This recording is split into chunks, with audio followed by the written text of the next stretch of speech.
Instead of my usual clickbait and trolling endeavors, today we're going to be talking about some game jam tips that will help you out in your next game jam.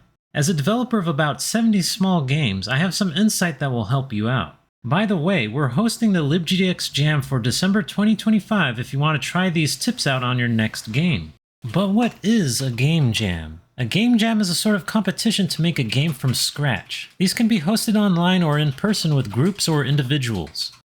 I say competition because that's usually how it's framed, but honestly, if that's the way you're approaching it, you're going to be disappointed. Sure, there usually is a winner and people vote on their favorite games in these various events. You can see a bunch of these on itch.com, for example. These often ad hoc events don't have enough participants, let alone actual players, to give a fair rating of your game. In the bigger jams, you may very well submit a game and no one even plays it.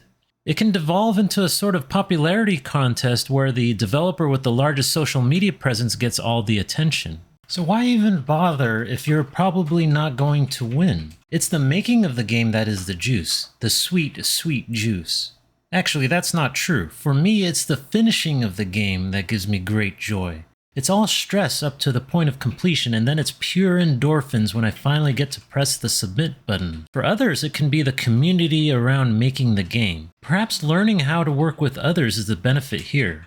Some use this as an opportunity to experiment with new techniques or ideas, then develop those experiments into fully fledged games later on. Maybe this is your first game and you want to see what development is really like. Maybe you've started tons of games but never had the motivation to complete it. Having the structure of a game jam and a fixed due date go a long way in creating this motivation. It goes to show that you have to find your own purpose and what drives you to make a game. So now you're committed to making a game. You're in the planning phase and you're just bursting at the seams with ideas. It's very easy to go overboard. For example, the libGDX Jam is scheduled for 1 week. For my first game I thought, oh, that's plenty of time, and outlined the perfect game. Then I suffered setbacks, coding issues, framework limitations, real-life interruptions, and unexplainable bugs that make no goddamn sense. You need to reduce your scope. If the jam is scheduled for 1 week, make a game idea that can be accomplished in a couple of days. If it's a month-long jam, focus on a game that can be reasonably completed in a week. If you experience any setbacks, you have time to recover. If you end up accomplishing what you aimed for, spend the rest of the time polishing your work. Similarly, avoid feature creep when applicable. When you're in the process of making a game, you'll get inspiration for new features or gameplay. That has resulted in some truly brilliant additions to my games, but it often can result in blowing out that scope you carefully crafted in tip 2. Feature creep is the enemy of meeting deadlines. I say, target your minimum viable product, the most basic version of your deliverable game. Then tinker in your free time afterwards. This way you'll always meet your deadline. In direct contradiction to my previous point, learn to use iterative development. What this means is that you should design your game based on the feedback you get from playing it during development. You need to constantly be testing your game. You know what is fun and what is not once you've actually played it. You can fine-tune mechanics this way. Perhaps you'll realize that your grand idea from the beginning is actually pretty boring. Or the certain technique you're using is too time-consuming for very little reward. These are good indicators that you need to course correct or reduce scope even further. And if you have a chance, let someone you trust test the game. Not your family member or your best friend that says everything you do is so cool. Find someone who is unafraid to tell you that your game is shit, and backs it up by giving examples about why it's shit. I have, on more occasions than I care to admit, restarted my game from scratch when things weren't working out. Some of my best games were a result of this. In the end, you need to strike a balance between tips 3 and 4. Being able to work in teams is a skill that is often expected in life, but is rarely taught directly. In school, they just group you with a bunch of people that you may or may not know, give you a deadline, and wish you luck. If you ever had the misfortune of having a lazy partner, you too would know the joys of carrying the team on your own hard work and late sleepless nights. Because there is only one resulting product and one grade that reflects on all of you, irrespective of the amount of work each individual has put in. This is the same thing in the workplace and in game jams.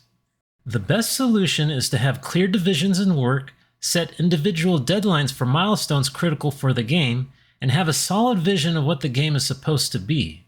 This way, your team won't stumble over each other and remain focused with well-defined goals in mind. Yes, that means you, dear viewer, are going to have to become the project lead. Game development is collaborative, true, but there needs to be someone who has singular focus to keep the game on track. What this could look like is you assign artwork to person A, sound design to person B, and leave coding to yourself. You can decide that you need placeholder artwork done by day 2 because you can't code the game without some art to work with. Then final art and sound assets are due by day 4, and a minimum viable product to be delivered by day 6. In the course of development, maybe person B has been non-communicative, missing deadlines, and they need to be cut from the team. In that case, you'll recruit somebody new, take on the extra work yourself, or reassign somebody else who doesn't have a lot going on. You should know what your team is capable of along with their individual strengths and interests. Ah, you're thinking that this is great for those fancy pants social people that work in groups. This doesn't apply to you, solo developer. Not true at all. Instead of assigning members of your group, you're assigning tasks to yourself. This is great for dividing the work into smaller, achievable goals instead of having the single looming dread of the final deadline. What helps in this case is using a project management system. If you have a group or not, a service like Trello will keep your tasks organized and give direction without constantly wondering what's next. In my solo projects, I've often just used a notebook. Yes, a handwritten notebook. Through my iterative development, I write down what new bugs I have to fix, what new tasks I have to complete. Then as I complete them, I draw a line through them. This gives you a history of what you've accomplished and what important shit you've been putting off that needs to be done now. There's no greater satisfaction than seeing a completed notebook at the end of a project. Take the time to reflect on the things you didn't get to this time and perhaps implement them in the future. So you've finished your game. Congratulations! Now stop working on it. You might think that the energy of this success can carry on to a fully fledged game. Maybe you want to capitalize on these new relationships you've made before the group disbands. The truth is that the Game Jam games do not function well as a base for a fully developed game. You'll learn that during a jam you'll accept code that works in the moment, not necessarily code that is maintainable. This is great for short-term rapid development. However, a month from now you'll be scratching your head wondering just what the fuck were you writing? What you should do is take game jams as a learning experience. You'll quickly find your weaknesses that you can develop in the off-season. Create new tools and practice in areas that you are lacking. If you really think your jam idea is something to be developed further, create a new project based on the ideas you've had. This time around, focus on creating a real game design document. Take your time. Cultivate interest in others by letting them play the jam game. Go step by step, write documentation for your code, and don't take shortcuts. Do all the indie developer things you need to do to succeed. As a final note, avoid burnout. Game jams have really pushed me as a person to become skilled in my craft, but do I actually enjoy it anymore? Making games is stressful and usually not a profitable endeavor. There comes a point where the costs outweigh the perceived benefits. Ask yourself, are you still having fun? If not, take a break.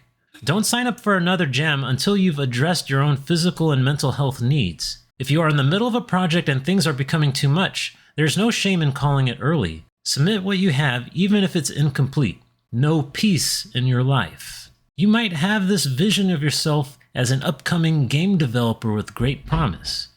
Don't let this one thing define who you are, and certainly don't judge your worth on the success of a single game jam. And now for your bonus jam tip. Low pectin fruits like strawberries need to be combined with high pectin fruits like apples, or you need to supplement with added pectin or lemon juice. Thank you for your time.